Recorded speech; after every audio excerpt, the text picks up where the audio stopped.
Boa tarde, gente. Meu nome é Luzana Pedreira. Nós vamos discutir um pouquinho acerca da prova da OAB, segunda fase, mas pensando a língua portuguesa. Eu sei que vocês devem estar muito preocupados com a construção da peça, com a questão dos direitos todos, mas é preciso também pensar o texto. Como é que esse texto acontece? Porque nós não podemos nos esquecer de que o examinador também se preocupa com a construção textual.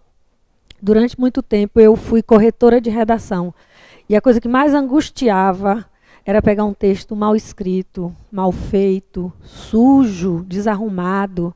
A gente já olha para esse texto com má vontade. Ai, meu Deus, eu tenho que corrigir isso.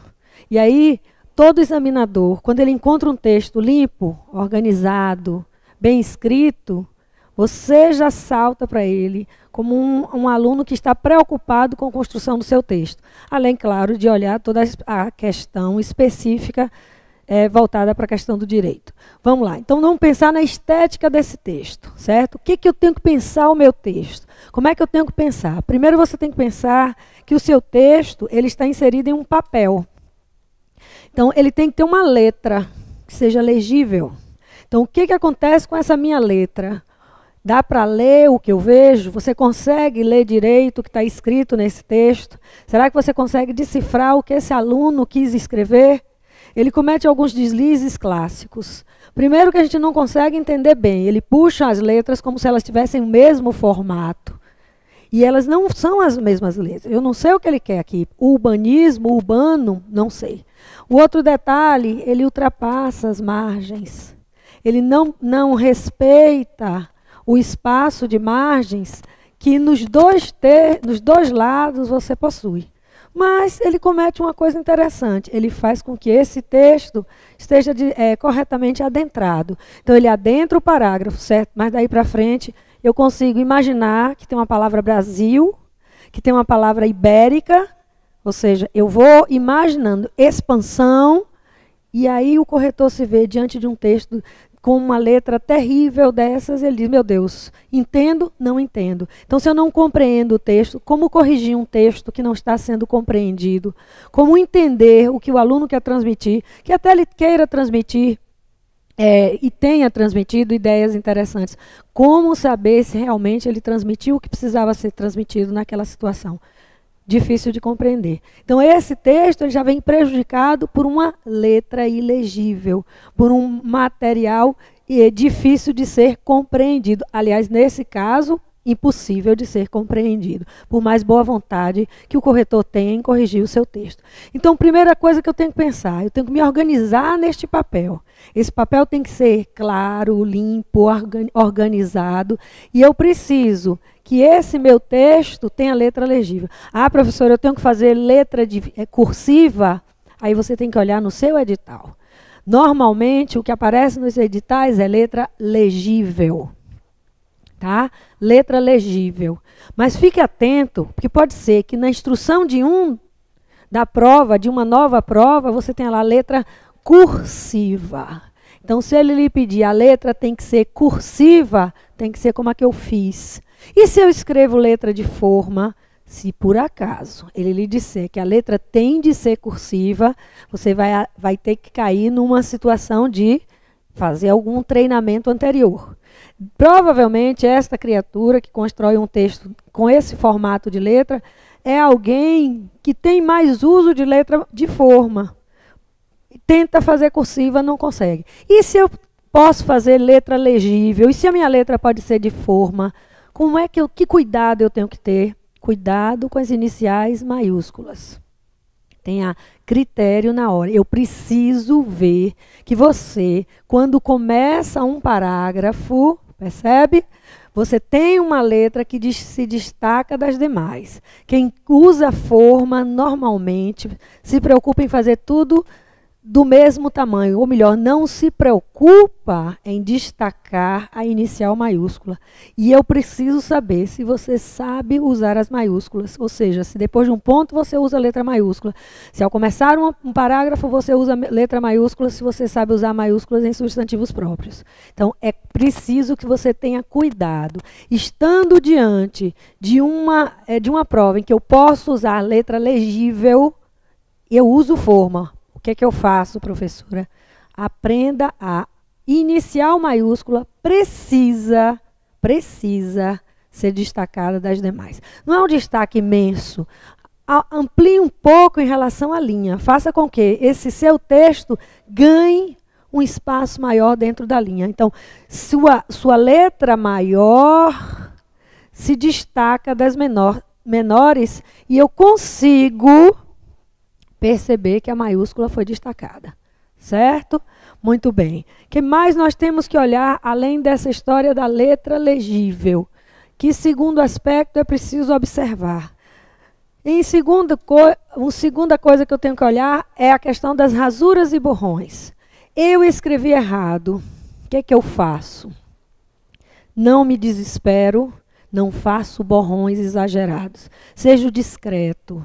Passo um traço sobre a palavra que está errada, escrevo adiante de forma correta. Nada de parênteses, nada de destaque maior. Não entre em desespero pelo seguinte, se você se desesperar, ai meu Deus, o que é que eu faço aqui agora? O olhar do corretor vai ali. A primeira coisa que ele vê na hora que ele pega o seu texto é o borrão. E se eu apenas faço um traço e escrevo adiante, ele vai passar por ali, às vezes sem observar esse borrão. Na verdade, não é um borrão, é este equívoco colocado. Noutros momentos, ele vai deixar para lá, porque não compromete. Aí vale uma dica. Não leve para redigir o seu texto uma caneta de ponta grossa. Prefira uma caneta de ponta fina.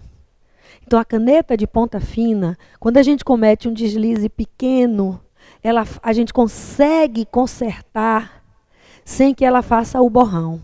A caneta de ponta grossa, quando você tenta rearrumar a letra, aí sai um caos. Então, vale a dica. Caneta de ponta fina para fazer a redação. Tá? Então, primeiro aspecto a ser observado, letra legível. Segundo aspecto a ser observado, cuidado com rasuras, cuidado com borrões. Se eu precisar, eu vou para frente, traço um traço e escrevo adiante. Margens.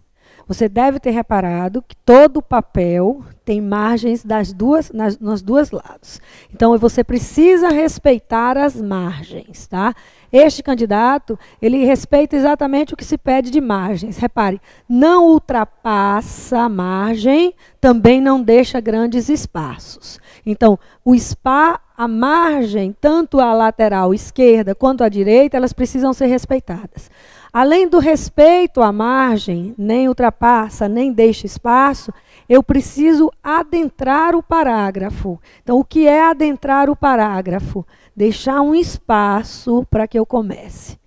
Esse espaço, um dedo, no máximo 2. Não deixa um espaço grandão, porque se eu deixar um espaço grandão, provavelmente vocês têm muita coisa para escrever.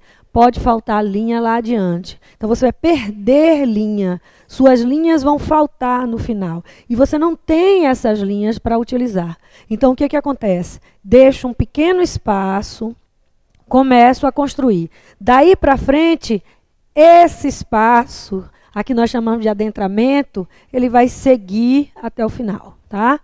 Se eu precisar separar as linhas, as sílabas de alguma palavra. O que eu faço, professora, para separar as sílabas de alguma palavra? Este candidato faz a mesma coisa, observe. Ele chega ao final da linha, ele joga um tracinho. Aqui ficou ínfimo, não tem problema. Passa um traço, escreva adiante. 2 cuidados neste momento. Primeiro, não separar as sílabas de forma equivocada.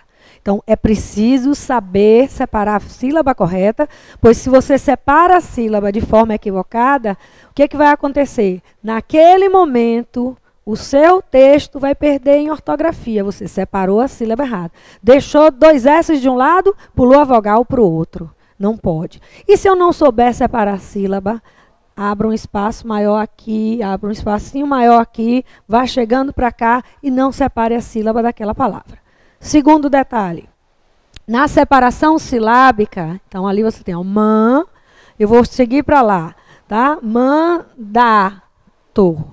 ela estava com espaço diminuto, essa pessoa. Se ela estava com espaço diminuto, ela jogou o tracinho preso à linha, que ela não poderia ter feito, jogar abaixo. Não é abaixo que se joga a separação silábica. Não é um sublinhado, é uma translineação. Então, se é uma translineação, você vai mudar a linha. Então, o hífen da separação silábica, ele acompanha a lógica das palavras, tá? Então, ele vai seguir na mesma linha dessas palavras. Se você puser abaixo, eu vou considerar que você sublinhou. E isso não é para sublinhar. Então, primeiro detalhe, é preferível não separar se eu não souber a separação silábica correta. Segundo detalhe, sabendo a separação, preciso fazer, o hífen de separação acompanha a lógica da palavra. Então, voltei às margens, adentrei o parágrafo, toquei margem a margem. Então, as duas margens são tocadas até o fim do meu texto. Do lado direito e do lado esquerdo, eu vou tocando. Não ultrapasso, nem deixo espaço. Claro? Tudo certo? O papel que vocês usam é este. Isso é de um aluno que eu trouxe para a gente dar uma olhada. Então, esse é o seu papel. Você sabe que ele vai ter a numeração das linhas do seu lado esquerdo e do lado direito ele não vai ter nada, mas que eu não posso ultrapassar. Então, ele tem margem fechada. É só bate a caneta de um lado, bate a caneta do outro. Toca uma margem, toca outra margem, para que eu não tenha, como é que se diz, problemas no aspecto de margens. Então, separação, fique atento à paragrafação. Então, não posso me esquecer de que adentrar os parágrafos, separação silábica adequada. Não fiz a separação silábica adequada, vou incorrer em erro de ortografia. Então, e se eu não souber? Se eu não souber, eu não separo aquelas palavras. Folga, ganha um pouquinho de espaço, que o corretor não vai ficar angustiado com isso, não. Agora, cuidado para não ficar.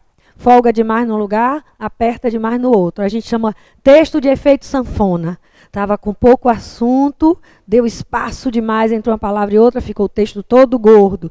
Estava com assunto demais e estava o texto apertado, aperta o texto completamente e não tem espaço suficiente para completar.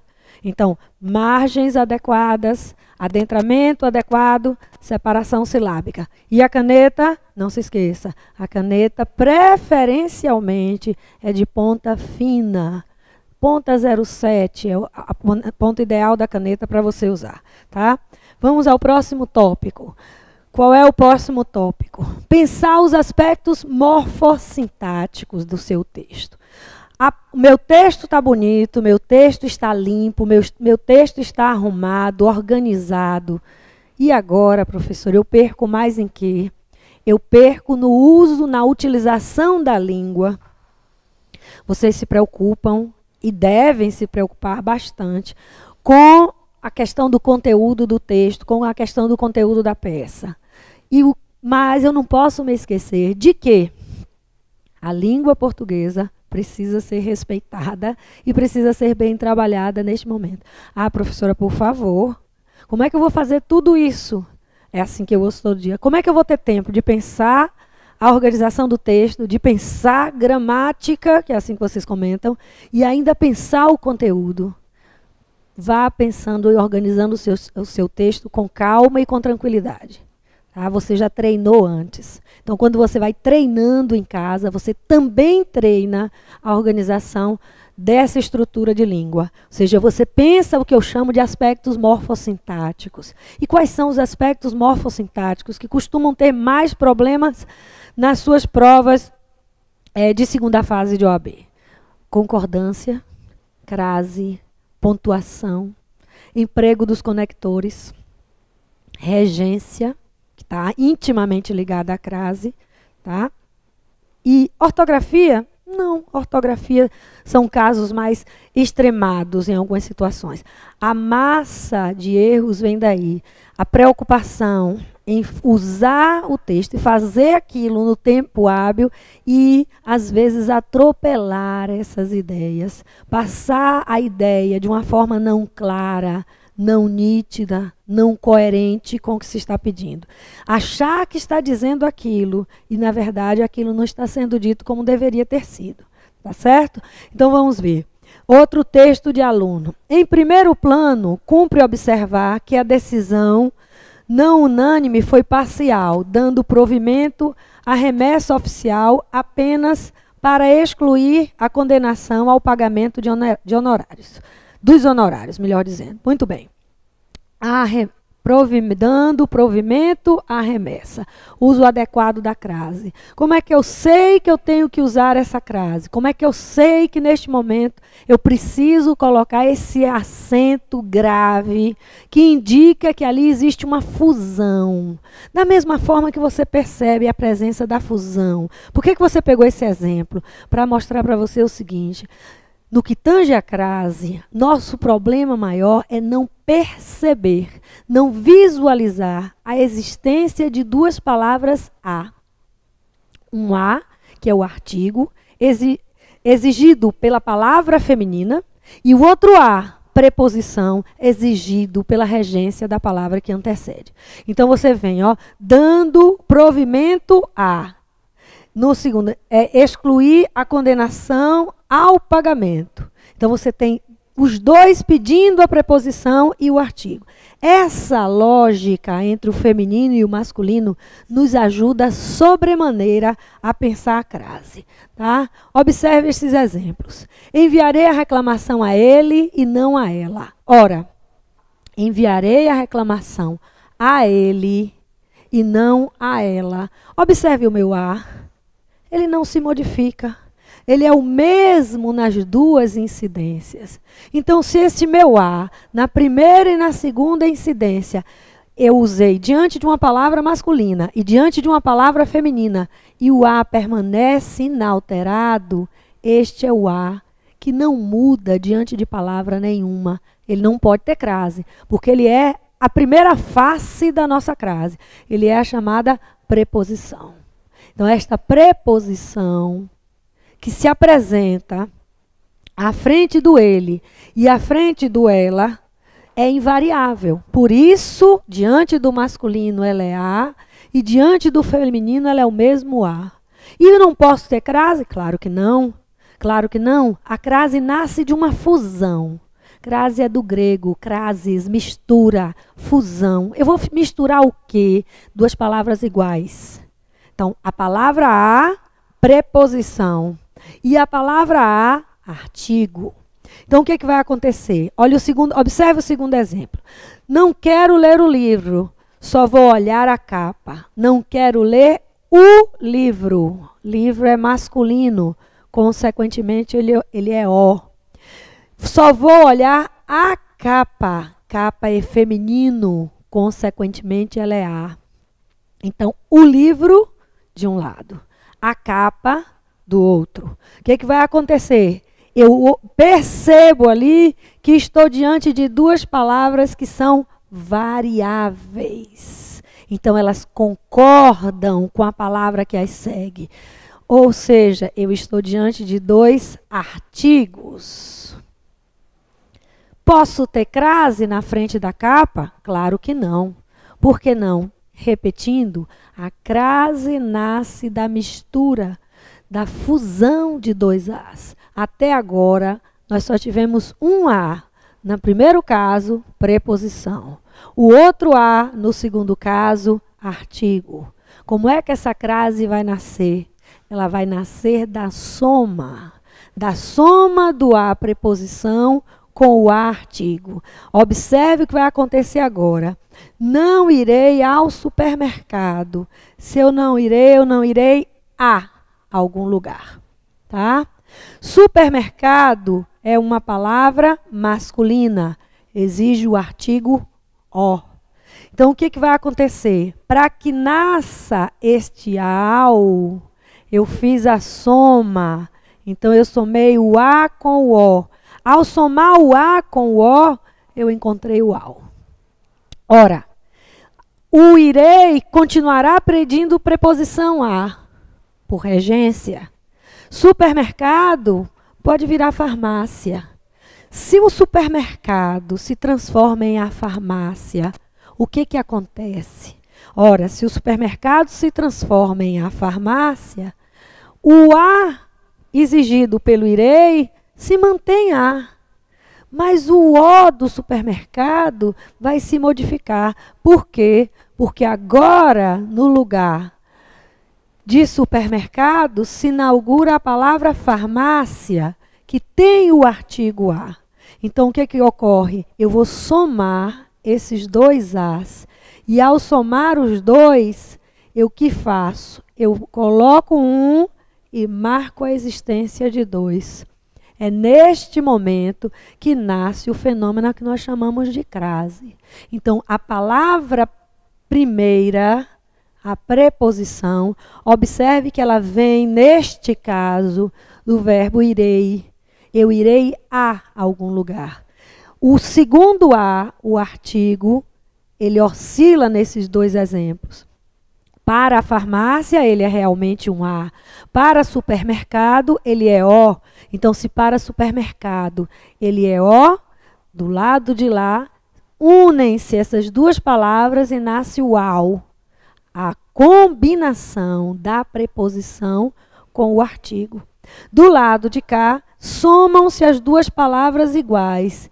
E a soma dessas duas palavras iguais eu chamo de crase. Tá. Então, o que eu tenho de fazer neste momento para que eu possa perceber a existência deste A que trará o acento grave? O nome deste acento é grave. O acento grave, indicativo de crase. Eu tenho que ter em mente uma tabelinha deste tipo. Penso sempre assim, se diante de uma palavra masculina houver um A, diante de uma palavra feminina aparecerá o mesmo A. Se diante de uma palavra masculina houver um O, significa que diante da palavra feminina, este O vai se transformar em A. Por quê? Porque ele agora vai ser o artigo. Então, tomando por base o exemplo anterior, a ele, a ela, não, invariáveis. Eu tenho, no primeiro momento, o livro, no segundo momento, a capa. Então, se é U para livro, é A para capa. São palavras variáveis. E, para que eu tenha o fenômeno da crase, eu preciso fazer a soma dos dois. Porque se eu somar a tabela, eu terei AU para o masculino e crase para o feminino. E aí, um cuidado. Aí aquelas coisas de, eu uso crase diante de masculino? Claro que não. Como é que você vai usar crase diante de masculino, se diante de masculino o artigo é O? A crase eu tenho que pensar sempre na lógica da troca. Então, dica prática, eu preciso saber se eu vou colocar crase ou não. Troque a palavra seguinte por uma palavra masculina.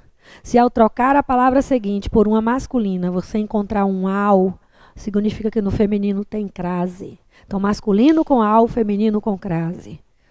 Tá claro? Masculino com AU, feminino com crase. Então, você vai colocar este acento toda vez que você estiver diante de uma palavra feminina e não diante de uma palavra masculina.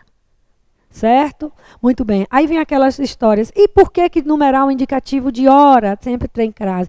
Hora é uma palavra masculina. Então, nós estamos tendo aulas às 19 horas. Então, se as aulas começam às 19 horas, eu tenho aí uma expressão que é feminina. Não precisa, sabendo a regência, ou seja, sabendo que a palavra anterior pede preposição a e que a palavra seguinte é feminina, não há necessidade de decoreba de listagem. Meu Deus, usa a crase aqui, usa a crase ali, usa a crase acolá. Basta que eu tenha em mente a ideia de que a crase é uma fusão. Quer ver outro detalhe? A gente não erra quando tem que dizer assim, eu gostei do sorvete, eu gostei da torta. O que é o do sorvete e o da torta? Senão a contração, de novo, a soma da preposição de com o artigo O, da preposição de com o artigo A. Simplesmente você tem que saber que neste momento, tanto A crase aparece quando há a fusão, quanto ao, da preposição a com o artigo a, quanto ao aparecerá quando houver a fusão da preposição a com o artigo o. Então, do mesmo jeito que você enxerga do sorvete, você precisa enxergar ao parque. Da torta, você precisa enxergar a praia. E não se esqueça de um detalhe final para a gente encerrar esse primeiro bloco. Crase é um fenômeno gráfico. Para não sair por aí, parecendo bode berrando, eu estudo à noite. Tá? Então, crase é um fenômeno gráfico. A gente não precisa pronunciá-la, como precisamos pronunciar o ao. Tá certo? Eu espero você daqui a pouco. Não saia daí, para que a gente tenha um próximo encontro.